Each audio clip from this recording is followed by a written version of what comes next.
Hai, ketemu lagi nih di channel Nurul Hidayah, channel berupa aneka resep masakan. Jangan lupa subscribe ya, agar tidak ketinggalan video terbaru dari channel saya. Nah, kali ini saya bikin video tutorial cara membuat es timun serut yang segar. Berikut bahan-bahan serta cara membuatnya. Check it out. 200 ml air,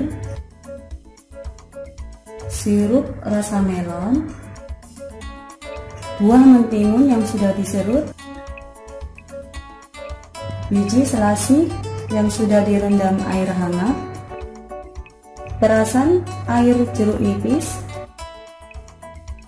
es batu secukupnya, dan gelas saji.